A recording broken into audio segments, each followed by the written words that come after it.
Stigma dan diskriminasi ini membawa dampak buruk sehingga sering terjadi pengucilan, pengusiran, pemutusan hubungan kerja, bahkan kekerasan.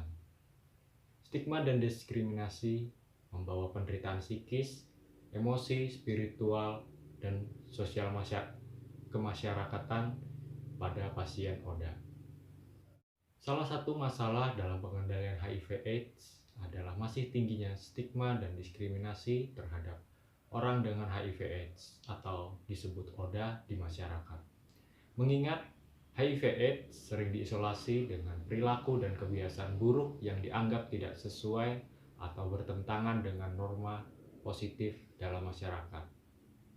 Pemahaman pengetahuan yang benar dan kemampuan pencegahan HIV/AIDS di masyarakat itu sangat berguna untuk mengurangi stigma yang terjadi di masyarakat pada pasien ODA. Oleh sebab itu, sebagai perawat, kita harus bisa memberikan pendidikan kesehatan pada masyarakat.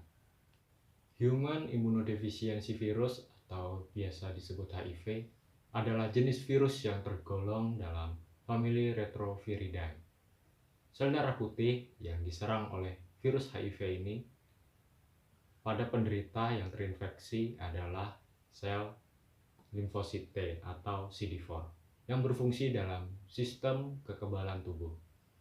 HIV akan memperbanyak diri dalam sel limfosit yang diinfeksinya dan merusak CD4 tersebut, sehingga mengakibatkan sistem imun terganggu dan daya tahan tubuh akan berangsur-angsur menurun. Sedangkan AIDS sendiri adalah Acute Immune Deficiency Syndrome atau suatu kumpulan gejala penyakit kerusakan sistem kekebalan tubuh, bukan penyakit bawaan tetapi dibuat dari hasil penularan yang disebabkan oleh virus HIV. Gejala penularan HIV/AIDS terjadi beberapa hari atau beberapa minggu setelah terinfeksi HIV. Gejala-gejala ini hanya berlangsung beberapa hari atau beberapa minggu saja, lalu hilang dengan sendirinya. Seseorang akan menjadi sakit dengan gejala-gejala seperti flu, yaitu demam, rasa lemas dan lesu, sendi-sendi terasa nyeri, batuk, nyeri tenggorokan. Gejala selanjutnya adalah memasuki tahap di mana sudah mulai timbul gejala-gejala yang mirip dengan gejala-gejala penyakit lain. Gejala-gejala di atas ini memang tidak khas karena dapat juga terjadi pada penyakit-penyakit lain.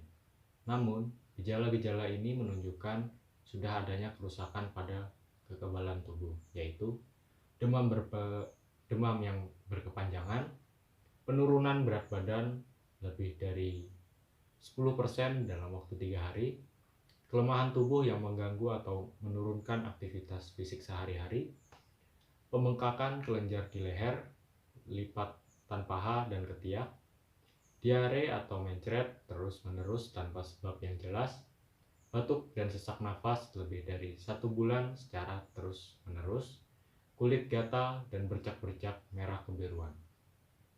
Gejala penurunan kekebalan tubuh ditandai dengan mudahnya terserang penyakit lain dan disebut infeksi oportunistik. Maksudnya adalah penyakit yang disebabkan baik oleh virus lain, bakteri, jamur, atau parasit yang bisa juga hidup dalam tubuh kita. Yang bila sistem kekebalan tubuh baik, kuman ini dapat dikendalikan oleh tubuh. Pada tahap ini, pengidap HIV telah berkembang menjadi penderita AIDS.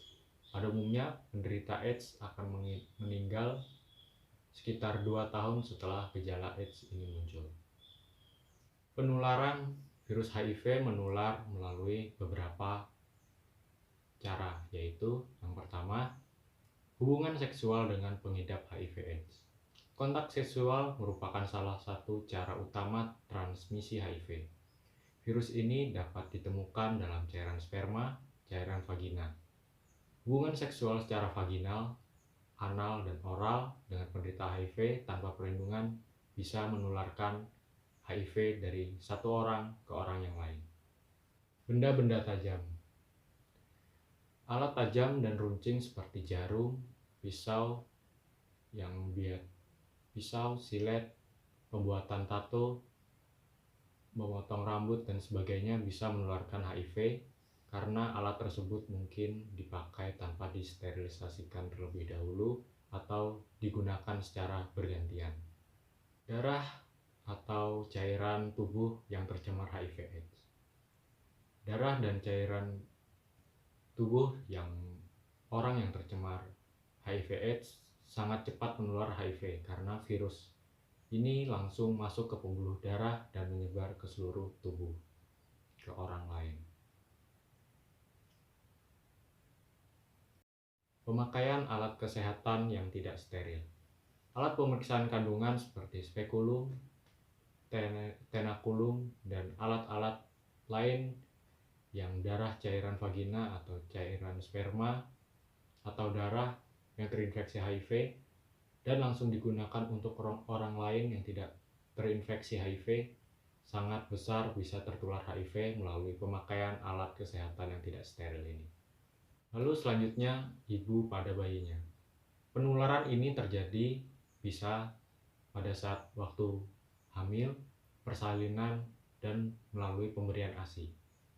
Angka penularan selama kehamilan sekitar 5-10%, persalinan 10-20%, dan pemberian ASI 10-20%. Gejala AIDS yang timbul adalah seperti radang paru, radang saluran pencernaan, radang karena jamur di mulut dan kerongkongan, kanker kulit, TBC, dan gangguan susunan syaraf atau neurologis. HIV tidak menular melalui air mata, keringat, air liur, atau air kencing, peralatan makan bersama seperti piring, sendok, gelas, dan lain-lain, pakaian, handuk, sapu tangan, toilet yang dipakai secara bersama-sama, menggunakan kolam renang bersama, berpelukan, berjabat tangan, hidup serumah dengan penderita HIV/AIDS, gigitan nyamuk, dan hubungan sosial yang lain. Pencegahan HIV/AIDS ini ada beberapa cara. Yang pertama, menghindarkan hubungan seksual di luar nikah atau seks bebas.